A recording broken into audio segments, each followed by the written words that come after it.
ವೀಕ್ಷಕರೇ, ಇವತ್ತಿನ ಈ ಒಂದು ವಿಡಿಯೋವನ್ನ ಎಲ್ಲ ಶಾಲಾ ಕಾಲೇಜು ವಿದ್ಯಾರ್ಥಿಗಳು ಕೂಡ ತಪ್ಪದೇನೆ ನೋಡಬೇಕು. ಏಕೆಂದರೆ ಈ ಒಂದು ಎಪಿಸೋಡ್ನ ಕೊನೆಯಲ್ಲಿ ಇವತ್ತಿನ ಕಾಲದ ಎಲ್ಲಾ ವಿದ್ಯಾರ್ಥಿಗಳಿಗೂ ಇದರಿಂದ ಒಂದು ಸಂದೇಶ ಖಂಡಿತ ಸಿಗುತ್ತೆ. ವೀಕ್ಷಕರೇ, ಕೇರಳದ ಕೊಚ್ಚಿ ನಗರದ ನಿವಾಸಿಯಾದಂತಹ ಮಿಹಿರ್ ಅಹಮದ್ ಎಂಬ 15 ವರ್ಷದ ಹುಡುಗ ಅಲ್ಲಿಯ ಪ್ರತಿಷ್ಠಿತ ಶಾಲೆಯೊಂದರಲ್ಲಿ 9ನೇ ತರಗತಿಯನ್ನ ಓದ್ತಿದ್ದ. ಓದ್ನಲ್ಲಿ ಜಾಣನಾಗಿದ್ದಂತ ಅವನು ತನ್ನ ಪರಿವಾರದ ಹಿರಿಮಗನಾಗಿದ್ದ. ಕೆಲವೇ ದಿನಗಳ ಹಿಂದಷ್ಟೇ ಅಲ್ಲಿಯ ಗ್ಲೋಬಲ್ ಪಬ್ಲಿಕ್ ಶಾಲೆಗೆ ಅವನು ಹೊಸದಾಗಿ ಅಡ್ಮಿಟ್ ಆಗಿದ್ದ. ತನ್ನ ಹಳೆ ಶಾಲೆಯನ್ನ ಬಿಟ್ಟು ಬೇರೆ ಹೊಸ ಶಾಲೆಗೆ ಸೇರೋದಕ್ಕೆ ಅವನಿಗೆ ಇಷ್ಟ ಇರಲಿಲ್ಲ. ಆದ್ರೆ ಈ ಗ್ಲೋಬಲ್ ಪಬ್ಲಿಕ್ ಸ್ಕೂಲ್ಗೆ ಸುತ್ತಮುತ್ತ ತುಂಬಾ ಉತ್ತಮವಾದಂತ ಹೆಸರಿತ್ತು. ವೀಕ್ಷಕರೇ, ಈ ಅಹಮದ್ ತುಂಬಾ ಸೌಮ್ಯ ಸ್ವಭಾವದ ಹಾಗೂ ಅಷ್ಟೇ ನಗುಮುಖದ ಹುಡುಗ. ಅವನ ಕುಟುಂಬದಲ್ಲಿ ಯಾವುದೇ ತರಹದ ತೊಂದರೆ ಇರಲಿಲ್ಲ. ಅವನು ಎಲ್ಲರ ಜೊತೆ ಹೊಂದ್ಕೊಂಡು ಮನೆಯ ನೆಚ್ಚಿನ ಮಗನಾಗಿ ಎಲ್ರಿಗೂ ಅತ್ಯಂತ ಪ್ರೀತಿಯ ಹುಡುಗನಾಗಿದ್ದ.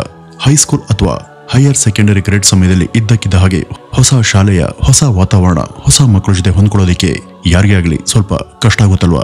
ಈ ಒಂದು ಸಮಯದಲ್ಲಿ ಮಕ್ಕಳನ್ನ ಹೊಸ ಶಾಲೆಗೆ ಸೇರಿಸುವಂತ ಮೊದಲು ಅವರ ಒಪ್ಪಿಗೆ ಹಾಗೂ ಅವರ ಮನಸ್ಥಿತಿಯನ್ನ ಅರ್ಥ ಮಾಡಿಕೊಂಡು ಯಾವುದೇ ಪೋಷಕರು ಮುಂದುವರಿಯೋದು ಈ ಒಂದು ದಿಸೆಯಲ್ಲಿ ಉತ್ತಮ ಅಂತಾನೆ ಅನ್ಸುತ್ತೆ. ಅಹಮದ್ನ ಭವಿಷ್ಯದ ಹಿತದೃಷ್ಟಿಯಿಂದಾಗಿ ಅವನ ಪೋಷಕರು ಈ ಒಂದು ನಿರ್ಧಾರವನ್ನ ತಗೊಂಡಿದ್ರು. ಈ ಅಹಮದ್ ಮನೆಯಲ್ಲಿ ಎಲ್ಲರ ಜೊತೆ ಸದಾ ಸಂತೋಷದಿಂದನೇ ಇರ್ತಿದ್ದ. ಆದ್ರೆ ಅವನ ನಗು ಮುಖದ ಹಿಂದೆ ಯಾರಿಗೂ ಕೂಡ ಹೇಳಿಕೊಳ್ಳಾಗದಂತ ಒಂದು ವೇದನೆ ಅಡಗಿತ್ತು. ವೀಕ್ಷಕರೇ, ಅವತ್ತು 2025 ಜನವರಿ 15ನೇ ತಾರೀಕು.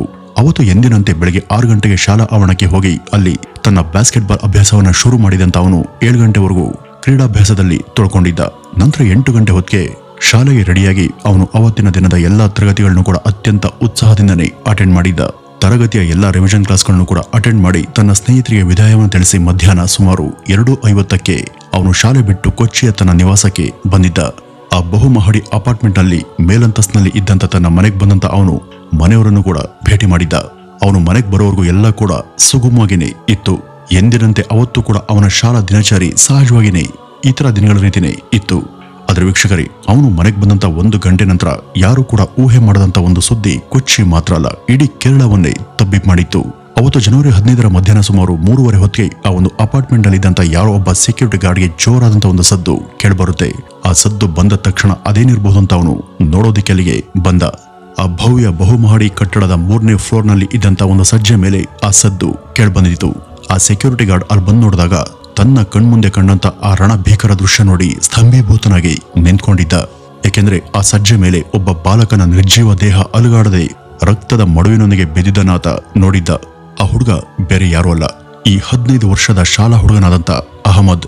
ಇವತ್ತು ಶಾಲೆ ಮುಗಿಸಿ ಮನೆಗೆ ಬಂದಿದ್ದಂತ ಅವನು ಈ ಭವ್ಯ ಕಟ್ಟಡದ 25ನೇ ಅಂತಸ್ತಿನಲ್ಲಿದ್ದಂತ ಅವನ ಮನೆಯಿಂದ ಕೆಳಕ್ಕೆ ಹಾರಿ ತನ್ನ ಪ್ರಾಣವನ್ನ ಕಳೆದುಕೊಂಡಿದ್ದ. ಅವನ ದೇಹ 25ನೇ ಅಂತಸ್ತಿನಿಂದ ಆ ಕಟ್ಟಡದ 3ನೇ ಅಂತಸ್ತಿನ ಸಜ್ಜೆ ಮೇಲೆ ಬಿದ್ದಿತ್ತು. ಬಿದ್ದಂತ ಆ ರಭಸಕ್ಕೆ ಅವನ ಸ್ಥಳದಲ್ಲಿ ಸಾವನ್ನಪ್ಪಿದ್ದ. ಅದನ್ನು ಗಮನಿಸಿದಂತ ಸ್ಥಳೀಯರು ತಕ್ಷಣ ಅವನನ್ನ ಆಸ್ಪತ್ರೆಗೆ ಸಾಗಿಸ್ತಾರೆ. ಆದ್ರೆ ಆಸ್ಪತ್ರೆಗೆ ಬರುವ ವೇಳೆಗಾಗಲೇ ಅವನ ಜೀವ ಹಾರು ಹೋಗಿತ್ತು. ಇದನ್ನ ವೈದ್ಯರು ಕೂಡ ಖಚಿತಪಡಿಸ್ತಾರೆ. ಅವನಿಗೆ ಸ್ವಂತ ತಂದೆ ಇರಲಿಲ್ಲ, ಅವನಿಗೆ ಇದ್ದದ್ದು ಮಲ ತಂದೆ. ಆದ್ರೂ ಕೂಡ ಅವರು ಇವನನ್ನ ಸ್ವಂತ ಮಗನಿಗಿಂತಲೂ ಕೂಡ ಹೆಚ್ಚಾಗಿ ಪ್ರೀತಿ ಮತ್ತು ಕಾಳಜಿಯಿಂದ ನೋಡ್ಕೊಳ್ತಿದ್ರು. ಅವನಿಗೆ ಯಾವುದೇ ರೀತಿ ಕೊರತೆ ಬಾರದ ಹಾಗೆ ಅವನ ವಿದ್ಯಾಭ್ಯಾಸ ಹಾಗೂ ಅವನ ವೈಯಕ್ತಿಕ ಜೀವನದ ಅಗತ್ಯತೆಗಳನ್ನ ಅವರು ತಮ್ಮ ಕೈಲಾದ ಮಟ್ಟಿಗೆ ಪೂರೈಸ್ತಾ ಬಂದಿದ್ರು.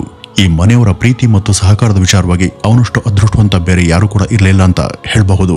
ಅವನ ಸಾವಿನ ಸುದ್ದಿ ಕೇಳಿದಂತ ಅವರೆಲ್ಲ ತೀವ್ರ ಶಾಕ್ಗೆ ಒಳಗಾಗಿದ್ರು. ಇದೇನು ಅಚಾನಕ್ ಆಗಿ ಸಂಭವಿಸಿದ ಅಥವಾ ಅವನೇ ತನ್ನ ಪ್ರಾಣವನ್ನ ಕಳೆದುಕೊಂಡ ಅಂತ ಅವ್ರಿಗೆ ಆ ಕ್ಷಣಕ್ಕೆ ಗೊತ್ತಾಗ್ಲಿಲ್ಲ. ಈ ರೀತಿ ಯಾಕಾಯ್ತು, ಹೇಗಾಯ್ತು, ಅವನು ಅಷ್ಟು ಮೇಲಿಂದ ಯಾವ ಕಾರಣಕ್ಕೆ ಕೆಳಕ್ ಬಿದ್ದ, ಇದೇನ್ ಕತೆ ಅನ್ನುವಂತ ಪ್ರಶ್ನೆಗಳು ಮೂಡಿದ್ವು. ಅವನ ಸಾವು ಅವರನ್ನೆಲ್ಲ ಶೋಕ ಸಾಗರದಲ್ಲಿ ಮುಳುಗಿಸಿತು. ಕುಟುಂಬದ ಜೊತೆ ಅಷ್ಟೊಂದು ಸಂತೋಷದಿಂದ ಇರ್ತಿದ್ದಂತ ಈ ಅಹಮದ್ಗೆ ಒಂದಷ್ಟು ಜನ ಆತ್ಮೀಯ ಸ್ನೇಹಿತರು ಕೂಡ ಇದ್ರು. ಮೇಲಾಗಿ ಶಾಲೆಯಲ್ಲಿ ಅವನು ಅತ್ಯಂತ ಜಾಣ ಕೂಡ ಆಗಿದ್ದ. ಅವನು ಬರೀ ವ್ಯಾಸಂಗ ಮಾತ್ರ ಅಲ್ಲದೆ ಇತರೆ ಸಾಂಸ್ಕೃತಿಕ ಚಟುವಟಿಕೆಗಳು, ಕ್ರೀಡೆ ಹೀಗೆ ಮೊದಲಾದಂತ ಎಲ್ಲಾ ವಿಚಾರಗಳಲ್ಲೂ ಕೂಡ ಪ್ರತಿಭಾವಂತನಾಗಿದ್ದ. ಇಷ್ಟೆಲ್ಲಾ ರೀತಿಯಲ್ಲಿ ಸಕ್ರಿಯನಾಗಿದ್ದಂತ ಈ ಹುಡುಗ ಈ ರೀತಿ ಯಾರಿಗೂ ತಿಳಿಸದೆ ತನ್ನ ಪ್ರಾಣವನ್ನು ಕಳೆದುಕೊಳ್ಳೋದಿಕ್ಕೆ ಮುಂದಾದ ಅಂದ್ರೆ ಅದರ ಹಿಂದೆ ಇದ್ದಂತ ಆ ಒಂದು ನಿಗೂಢ ಕಾರಣ ಆದ್ರೂ ಏನು ಅಂತ ತುಂಬಾ ಜನ ತಮ್ಮಲ್ಲಿಯೇ ಪ್ರಶ್ನೆಯನ್ನು ಹಾಕೊಂಡು ಯೋಚಿಸೋದಿಕ್ಕೆ ಶುರು ಮಾಡಿದ್ರು.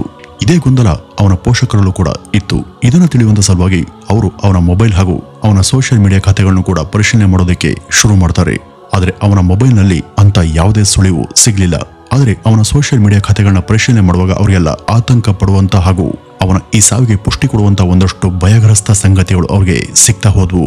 ಅವುಗಳಿಂದ ಅವ್ರಿಗೆ ಗೊತ್ತಾಗಿದ್ದೇನು ಅಂದ್ರೆ ಈ ಶಾಲೆಯಲ್ಲಿ ಅಂದ್ರೆ ಅವನು ಓದ್ತಾ ಇದ್ದಂತ ಗ್ಲೋಬಲ್ ಪಬ್ಲಿಕ್ ಶಾಲೆಯಲ್ಲಿ ಅವನಿಗೆ ಅನುಕೂಲಕರವಾಗುವಂತ ವಾತಾವರಣ ಇರಲಿಲ್ಲ.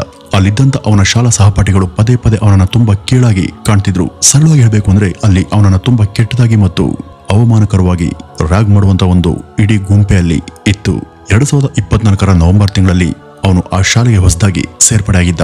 ಅಲ್ಲಿ ಅವನು ಅಡ್ಮಿಟ್ ಆದಂತ ದಿನದಿಂದನೂ ಕೂಡ ಅವನಿಗೆ ಅವನ ಸಹ ವಿದ್ಯಾರ್ಥಿಗಳು ತುಂಬಾ ತೊಂದರೆಯನ್ನ ಕೊಡ್ತಿದ್ರು ಮತ್ತೆ ಕೀಡ್ಲೆ ಕೂಡ ಮಾಡ್ತಿದ್ರು. ಅವನು ಶಾಲೆಗೆ ಬಂದ್ರೆ ಸಾಕು ಅವನ ಮೈ ಚರ್ಮದ ಬಣ್ಣದ ಅನುಸಾರವಾಗಿ ಅವನನ್ನ ಹಾಸ್ಯ ಮಾಡಲಾಗ್ತಿತ್ತು.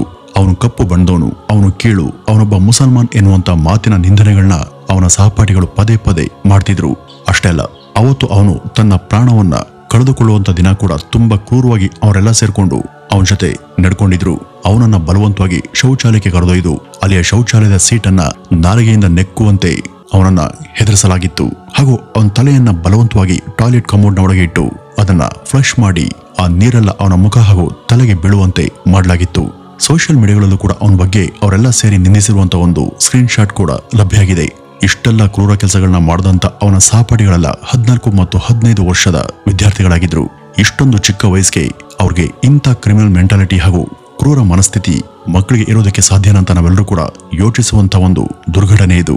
ಅವನು ಸತ್ತ ನಂತರ ಕೂಡ ಅದ್ರ ಬಗ್ಗೆ ಯಾವುದೇ ಭಯ ಅಥವಾ ಮರುಕ ಪಡೆದಂತ ಅವರೆಲ್ಲ ಅವನ ಸಾವನ್ನು ಕೂಡ ಸೋಷಿಯಲ್ ಮೀಡಿಯಾಗಳಲ್ಲಿ ಸಂಭ್ರಮಿಸುವಂತ ಆತಂಕಕಾರಿ ವಿಷಯ ಕೂಡ ಸಾಕ್ಷಿ ಸಹಿತ ಸಿಕ್ಕಿದೆ. ಅದರ ಒಂದು ಸಣ್ಣ ಝಲಕ್ ಇಲ್ಲಿದೆ ನೋಡಿ. ಈ ಸ್ಕ್ರೀನ್ ಶಾಟ್ ನ ಒಂದ್ಸಾರಿ ಗಮನಿಸಿ ನೋಡಿ. ವೀಕ್ಷಕರಿ, ಇವತ್ತಿನ ಮಕ್ಕಳು ಇಂಥ ಒಂದು ಅಮಾನವೀಯ ಹಂತ ತಲುಪಿರೋದು ನಿಜಕ್ಕೂ ಪೋಷಕರಾಗಿ ಹಾಗೂ ದೊಡ್ಡವರಾಗಿ ನಾವೆಲ್ಲ ಗಂಭೀರವಾಗಿ ಯೋಚಿಸಲೇಬೇಕಾದಂತ ಒಂದು ಸಂಗತಿ. ವೀಕ್ಷಕರಿ, ಈ 14 ಮತ್ತು 15ರ ಟೀನೇಜ್ ವಯಸ್ಸಿದೆಯಲ್ಲ, ಇದು ಮಕ್ಕಳು ಪ್ರಬುದ್ಧರಾಗುವಂತ ಸೂಕ್ಷ್ಮ ಕಾಲಘಟ್ಟ. ಈ ಒಂದು ವಯಸ್ಸಲ್ಲಿ ಒಂದ್ ಕಡೆ ಅಹಮದ್ನ ರೀತಿ ಸೂಕ್ಷ್ಮ ಮನಸ್ಥಿತಿಯ ಹುಡುಗರಿದ್ರೆ, ಇನ್ನೊಂದ್ ಕಡೆ ಅವನು ತನ್ನ ಪ್ರಾಣವನ್ನ ಕಳೆದುಕೊಳ್ಳುವಂತೆ ಮಾಡಿದಂತ ಕ್ರೂರ ಮನಸ್ಥಿತಿಯ ಬಾಲಕರು ಕೂಡ ಇರ್ತಾರೆ ಅನ್ನೋದಕ್ಕೆ ಈ ಒಂದು ಘಟನೆ ಜೀವಂತ ಸಾಕ್ಷಿ ಅಂತಾನೆ ಹೇಳಬಹುದು. ತನ್ನದೇ ಶಾಲಾ ಸಹಪಾಠಿಗಳು ಈ ರೀತಿ ತನಗೆ ಮೇಲಿಂದ ಮೇಲೆ ಮಾನಸಿಕ ಕಿರುಕುಳವನ್ನು ಕೊಡ್ತಾ ಇದ್ದದ್ದನ್ನ ಯಾರ ಬಳಿ ಕೂಡ ಹೇಳ್ಕೊಳ್ಳಾಗದೆ ತನ್ನೊಳಗೆ ಸೈಲೆಂಟ್ ಆಗಿ ಸಹಿಸಿಕೊಂಡು ಬಂದಿದ್ದಂತ ಅಹಮದ್ ಜನವರಿ 15ರ ತಾರೀಕಿನಂದು ಇದಕ್ಕೆಲ್ಲ ಒಂದು ಮುಕ್ತಿಯನ್ನ ಹಾಡಿದ್ದ. ಈ ಬಗ್ಗೆ ಅವನು ತನ್ನ ಪೋಷಕರಿಗಾಗ್ಲಿ ಅಥವಾ ತನ್ನ ಆ ಶಾಲಾ ಮ್ಯಾನೇಜ್ಮೆಂಟ್ ನ ಯಾರಿಗಾದ್ರೂ ತಿಳಿಸಿದ್ರೆ ಆ ಕಾಟ ಕೊಡ್ತಿದ್ದಂತ ಹುಡುಗರ ಮೇಲೆ ಕಠಿಣ ಕ್ರಮವನ್ನ ಜರುಗಿಸೋದಕ್ಕೆ ಅವಕಾಶ ಇತ್ತು. ಆದ್ರೆ ಅವನು ಆ ರೀತಿ ಯಾವತ್ತೂ ಕೂಡ ಮಾಡಲಿಲ್ಲ. ಬಹುಶಃ ಅವರೆಲ್ಲ ಸೇರಿ ಅವನಿಗೆ ಆ ರೀತಿ ಮಾಡದೇ ಇರುವಂತೆ ಮಾನಸಿಕ ಒತ್ತಡ ಹಾಗೂ ಬೆದರಿಕೆಯನ್ನ ತಂದೊಡ್ಡಿರಬಹುದು. ಅವನ ಸೋಷಿಯಲ್ ಮೀಡಿಯಾದಲ್ಲಿ ಆಗಿದ್ದಂತ ಎಲ್ಲಾ ಚಾಟ್ ಲಿಸ್ಟ್ಗಳ ಸಾಕ್ಷಿಗಳಿಂದ ಅವನ ಶಾಲಾ ವಾತಾವರಣ ಕೂಡ ತುಂಬಾ ಕೆಟ್ಟಾಗಿತ್ತು ಅನ್ನೋದು ಅವನ ಪೋಷಕರಿಗೆ ಗೊತ್ತಾಗಿತ್ತು. ಅವರು ಅಲ್ಲಿ ಸಿಕ್ಕಂತ ಸಾಕ್ಷಿಗಳನ್ನ ತಮ್ಮ ಬಳಿ ಇಟ್ಕೊಂಡು ಅದನ್ನ ಅವನು ಓದ್ತಾ ಇದ್ದಂತ ಶಾಲಾ ಮುಖ್ಯಸ್ಥರ ಬಳಿ ತೋರಿಸೋದಿಕ್ಕೆ ಬರ್ತಾರೆ. ಆದ್ರೆ ಈ ರೀತಿ ಮಾಡೋದ್ರಿಂದ ಸತ್ ಹೋದಂತ ಅವರ ಮಗ ವಾಪಸ್ ಜೀವಂತವಾಗಿ ಎದ್ ಬರೋಲ್ಲ. ಆದ್ರೆ ಇದನ್ನ ಶಾಲೆಯವರ ಗಮನಕ್ಕೆ ತಂದ್ರೆ ಅವರ ಶಾಲೆಯ ಒಂದಷ್ಟು ಜನ ಮಕ್ಕಳು ಏನ್ ಮಾಡ್ತಿದ್ದಾರೆ, ಯಾವ ಹಂತ ತಲುಪಿದ್ದಾರೆ ಹಾಗೂ ಅವರಿಂದ ಇನ್ನೂ ಅದೆಷ್ಟು ಜನ ಅಹಮದ್ ತರದ ವಿದ್ಯಾರ್ಥಿಗಳಿಗೆ ತೊಂದರೆ ಆಗ್ತಿದೆ ಅನ್ನೋದನ್ನ ಅವರಿಗೆ ಪ್ರತ್ಯಕ್ಷವಾಗಿ ಮನವರಿಕೆ ಮಾಡಿಕೊಡೋದು ಅವರ ಉದ್ದೇಶ ಆಗಿತ್ತು. ಆದ್ರೆ ಶಾಲೆಯ ಮುಖ್ಯಸ್ಥರ ಬಳಿಗೆ ಅವ್ರು ಬಂದಾಗ ಅಲ್ಲಿ ದೊಡ್ಡ ನಿರಾಶೆ ಅವರಿಗೆ ಕಾದಿತ್ತು. ಅವರು ಆ ಒಂದು ದೂರನ್ನ ಶಾಲೆಯವ್ರ ಬಳಿ ತಂದಾಗ ಅವರು ತನ್ನ ಶಾಲಾ ಮಕ್ಕಳನ್ನ ಕರೆಸಿ ಹಾಗೂ ಅವರ ಪೋಷಕರನ್ನು ಕರೆಸಿ ಇದಕ್ಕೆ ನೀವು ಏನ್ ಹೇಳ್ತೀರಾ ಅಂತ ಕೇಳಿದಾಗ ಆ ಮಕ್ಕಳು ಹಾಗೂ ಅವರ ಪೋಷಕರೆಲ್ಲ ಇದಕ್ಕೂ ನಮಗೂ ಯಾವುದೇ ಸಂಬಂಧ ಇಲ್ಲ ಅಂತಾನೆ ಹೇಳಿದ್ರು. ಇನ್ನು ಆ ಸ್ಕೂಲ್ನವ್ರಿಗೆ ಅಲ್ಲಿ ಸತ್ತು ಹೋದಂತ ಆ ಹುಡುಗನ ಜೀವ ಮತ್ತು ಅವನ ಕುಟುಂಬದವರ ಸ್ಥಿತಿಗತಿಗಿಂತಲೂ ತಮ್ಮ ಸಂಸ್ಥೆ ಹೆಸರು ಹಾಗೂ ಗೌರವ ಮತ್ತು ಘನತೆ ತುಂಬಾ ಮುಖ್ಯ ಆಗಿತ್ತು. ಅವರು ಆ ಒಂದು ತಪ್ಪನ್ನ ತಮ್ಮ ಮೈ ಮೇಲೆ ಹಾಕೊಳ್ಳೋದಿಕ್ಕೆ ರೆಡಿ ಇರಲಿಲ್ಲ. ಇದರಿಂದಾಗಿ ತಮ್ಮ ಶಾಲೆಗೆ ಕೆಟ್ಟ ಹೆಸರು ಬರುತ್ತೆ, ಅದಕ್ಕೆ ಇರುವಂತ ಪ್ರತಿಷ್ಠೆ ಹಾಳಾಗಿ ಹೋಗುತ್ತೆ ಅನ್ನೋದಷ್ಟೇ ಅಲ್ಲಿ ಅವ್ರಿಗಿದ್ದಂತ ಕಾಳಜಿ. ಹೀಗಾಗಿ ಅವರು ಇದೊಂದು ಆಕಸ್ಮಿಕವಾದಂತ ಘಟನೆ. ಈ ಒಂದು ಘಟನೆಗೆ ಈ ಶಾಲೆಗಾಗ್ಲಿ ಇದರ ಸಿಬ್ಬಂದಿಗಾಗ್ಲಿ ಅಥವಾ ಇಲ್ಲಿರುವಂತ ಮಕ್ಕಳಿಗಾಗ್ಲಿ ಯಾವುದೇ ಸಂಬಂಧ ಇಲ್ಲ ಅಂತ ಇದನ್ನ ಕ್ಲಿಯರ್ ಆಗಿ ತಳ್ಳಿ ಹಾಕ್ತಾರೆ. ಈ ಒಂದು ಘಟನೆ ಆದಂತ ಮರುದಿನ ಅಂದ್ರೆ ಜನವರಿ 16ನೇ ತಾರೀಕು ಇನ್ಸ್ಟಾಗ್ರಾಮ್ ನಲ್ಲಿ ಜಸ್ಟಿಸ್ ಫಾರ್ ಮಿಹಿರ್ ಅನ್ನುವಂತ ಒಂದು ಇನ್ಸ್ಟಾಗ್ರಾಮ್ ಪೇಜ್ ಓಪನ್ ಆಗುತ್ತೆ. ಇದನ್ನ ಅವನ ನಿಜವಾದ ಗೆಳೆಯರು ಹಾಗೂ ಅವನ ಕೆಲ ಸಂಬಂಧಿಗಳು ಓಪನ್ ಮಾಡಿದ್ರು. ಆದ್ರೆ ಈ ಒಂದು ಪೇಜ್ ಓಪನ್ ಆಗಿ 2 ದಿನಗಳ ನಂತರ ಅದನ್ನ ಬಲವಂತವಾಗಿ ರಿಪೋರ್ಟ್ ಮಾಡಿ ಡಿಲೀಟ್ ಮಾಡಿಸಲಾಗುತ್ತೆ. ಇದರ ಹಿಂದೆ ಕೂಡ ಈ ಶಾಲಾ ಸಿಬ್ಬಂದಿಯ ಕೈವಾಡ ಇದೆ ಅನ್ನೋದು ಹಲವರ ಗುಮಾನಿ. ಆದ್ರೆ ಈ ಸೋಷಿಯಲ್ ಮೀಡಿಯಾದ ಶಕ್ತಿ ಮತ್ತು ಸಾಮರ್ಥ್ಯ ಎಂಥದ್ದು ಮತ್ತು ಅದರ ಪ್ರಭಾವ ಯಾವ ಮಟ್ಟದ್ದು ಅಂತ ನೀವು ಸಾಕಷ್ಟು ಕೇಸ್ಗಳಲ್ಲಿ ಈಗಾಗಲೇ ನೋಡಿದ್ದೀರಾ. ಈ ರೀತಿ ಸೋಷಿಯಲ್ ಮೀಡಿಯಾದ ಪ್ರಭಾವದಿಂದ ಎಷ್ಟೋ ಮುಚ್ಚೋದಂತ ಕೇಸ್ಗಳು ಅಥವಾ ದಿಕ್ಕು ತಪ್ಪಿದಂತ ಕೇಸ್ಗಳು ಸರಿಯಾದ ರೀತಿಯಲ್ಲಿ ಮರುತನಿಖೆ ನಡೆದು ಅಲ್ಲಿ ಅನ್ಯಾಯ ಆದವ್ರಿಗೆ ನ್ಯಾಯ ಸಿಕ್ಕಂತ ಸಾಕಷ್ಟು ಉದಾಹರಣೆಗಳು ಕೂಡ ಇವೆ. ಇದೇ ರೀತಿ ಇನ್ಸ್ಟಾಗ್ರಾಂನಲ್ಲಿ ಈ ಒಂದು ಘಟನೆ ಕುರಿತಾಗಿ ರಜನಾ ಜಿ ಎಂಬುವರು ಬರೆದಂತ ಒಂದು ಸುದೀರ್ಘವಾದಂತ ಪೋಸ್ಟ್ ಸಿಕ್ಕಾಬಟ್ಟೆ ವೈರಲ್ ಆಗಿತ್ತು. ಈ ಒಂದು ಲೇಖನ ಎಷ್ಟು ವೈರಲ್ ಆಯ್ತು ಅಂದ್ರೆ ಆ ಕೇಸಿನ ಮರುತನಿಖೆ ನಡೆಸುವಲ್ಲಿ ಇದು ಯಶಸ್ವಿಯಾಗುತ್ತೆ. ಆ ಒಂದು ಲೇಖನವನ್ನ ಬರೆದವರು ಬೇರೆ ಯಾರೂ ಅಲ್ಲ, ಆ ಹುಡುಗನ ತಾಯಿ. ಈ ಒಂದು ಲೇಖನ ಪೊಲೀಸರನ್ನ ಈ ಒಂದು ನಿಟ್ಟಿನಲ್ಲಿ ಎಚ್ಚರಿಸಿ ಅವನು ಹಿಂದೆ ಓದ್ತಾ ಇದ್ದಂತ GEMS ಶಾಲೆ ಹಾಗೂ ಈಗ ಅವನು ಸೇರಿದಂತ ಗ್ಲೋಬಲ್ ಪಬ್ಲಿಕ್ ಶಾಲೆ ಈ 2 ಶಾಲೆಗಳ ಸಿಬ್ಬಂದಿ ಮತ್ತು ಅಲ್ಲಿದ್ದ ವಿದ್ಯಾರ್ಥಿಗಳ ವಿಚಾರಣೆಯನ್ನ ನಡೆಸಲಾಗುತ್ತೆ. ಈ ವಿಚಾರಣೆಗಳ ಸಮಯದಲ್ಲಿ ಗ್ಲೋಬಲ್ ಪಬ್ಲಿಕ್ ಶಾಲೆಯ ವೈಸ್ ಪ್ರೆಸಿಡೆಂಟ್ ಒಬ್ಬರ ತಪ್ಪು ಕೂಡ ಇಲ್ಲಿ ಸಾಕಷ್ಟು ಇದೆ ಅನ್ನುವಂತ ಅಂಶವನ್ನ ಪ್ರತಿಪಾದಿಸುತ್ತೆ.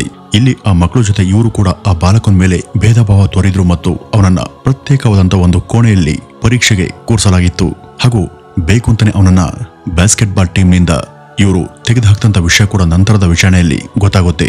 ವೀಕ್ಷಕರೇ, ಈ ಚಿಕ್ಕ ಮಕ್ಕಳೇನು ವಿವೇಕ ಇಲ್ಲದೆ ಈ ರೀತಿ ಮಾಡಿರಬಹುದು, ಆದ್ರೆ ಸಾಕಷ್ಟು ವಿದ್ಯಾವಂತರು ಮತ್ತು ಪ್ರಜ್ಞಾವಂತರು ಅಂತ ಕರೆಸ್ಕೊಂಡಂತ ಒಂದು ದೊಡ್ಡ ಸಂಸ್ಥೆಯ ಬಾಧ್ಯತೆ ವಹಿಸಿಕೊಂಡಂತ ಇಂಥ ವ್ಯಕ್ತಿಗಳು ಕೂಡ ಮಕ್ಕಳ ಮೇಲೆ ಈ ರೀತಿ ಭೇದ ಭಾವ ಮಾಡೋದು ಹಾಗೂ ಅವರನ್ನ ಅತ್ಯಂತ ಕೀಳಾಗಿ ಟ್ರೀಟ್ ಮಾಡೋದು ಎಷ್ಟರ ಮಟ್ಟಿಗೆ ಸರಿ? ಕೆಲವೊಂದ್ ಸಾರಿ ಇಂಥ ವಿಷಯಗಳಲ್ಲಿ ಪೋಷಕರ ತಪ್ಪು ಕೂಡ ಇರುತ್ತೆ. ಯಾಕೆಂದ್ರೆ ಒಂದು ದೊಡ್ಡ ಹೆಸರು ಇರುವಂತಹ ಶಾಲೆಗೆ ಅವರನ್ನ ಸೇರಿಸಿದ ಮಾತ್ರಕ್ಕೆ ಅವರ ಬದುಕು ಬಂಗಾರ ಆಗೋದಿಲ್ಲ. ನಮ್ಮಲ್ಲಿ ಸರ್ಕಾರಿ ಶಾಲೆಗಳಲ್ಲಿ ಓದಿ ವಿಶ್ವಮಟ್ಟದಲ್ಲಿ ಹೆಸರು ಮಾಡದಂತ ತುಂಬಾ ಜನ ಸಾಧಕರಿದ್ದಾರೆ. ಇನ್ನು ಈ ಅಹಮದ್ನ ಸಾವನಿಂದ ತೀವ್ರ ಜರ್ಜರಿತರಾದಂತ ಅವನ ಪೋಷಕರು ಈಗ ಆ ಊರು ಹಾಗೂ ಮನೆ ಬಿಟ್ಟು ದೂರದ ಕೋಜಿಕೋಡ್ಗೆ ಶಿಫ್ಟ್ ಆಗಿದ್ದಾರೆ. ಅವರು ಕೊಚ್ಚಿಯಲ್ಲೇ ಇದ್ರೆ ತಮ್ಮ ಮಗನ ನೆನಪು ಅವರನ್ನ ತೀವ್ರವಾಗಿ ಬಾಧಿಸುತ್ತೆ ಅಂತ ಅವರು ಈ ನಿರ್ಧಾರವನ್ನ ತಗೊಂಡಿದ್ದಾರೆ. ವೀಕ್ಷಕರೇ, ಈ ಶಾಲೆಯಲ್ಲಿ ಮಕ್ಕಳಿಗೆ ಸಿಲೆಬಸ್ ಜೊತೆಗೆ ಲೈಂಗಿಕ ಜ್ಞಾನ ಹಾಗೂ ಇತರ ನೈತಿಕ ಮೌಲ್ಯಗಳನ್ನು ಕೂಡ ಕಲಿಸೋದು ತುಂಬಾ ಮುಖ್ಯ. ಹಾಗೂ ಶಾಲೆಯಲ್ಲಿ ನಡೆಯುವಂತ ರ್ಯಾಗಿಂಗ್ ತರಹದ ಗಂಭೀರ ವಿಷಯಗಳ ಬಗ್ಗೆ ಕೂಡ ಜನಜಾಗೃತಿ ಮೂಡಿಸೋದು ಪ್ರತಿ ಶಾಲೆಗಳ ಹಾಗೂ ಪೋಷಕರ ಕರ್ತವ್ಯ. ಇಲ್ಲಾಂದ್ರೆ ಇಂಥ ಘಟನೆಗಳು ಮತ್ತೆ ಮತ್ತೆ ಸಂಭವಿಸ್ತಾನೆ ಇರ್ತವೆ. ವೀಕ್ಷಕರೇ, ಇದಿಷ್ಟು ಇವತ್ತಿನ ಈ ಒಂದು ವಿಡಿಯೋದ ಮಾಹಿತಿ. ವೀಕ್ಷಕರೇ, ಇನ್ನು ಈ ಇಡೀ ಘಟನೆ ಬಗ್ಗೆ ನಿಮ್ಮ ಮನದಾಳದ ಅನಿಸಿಕೆ ಏನು ಅಂತ ಕಮೆಂಟ್ ನ ಮೂಲಕ ತಿಳಿಸಿ ಅಂತ ಹೇಳ್ತಾ ಈ ಒಂದು ವಿಡಿಯೋವನ್ನ ಮುಗಿಸೋಣ. ನಮಸ್ಕಾರ.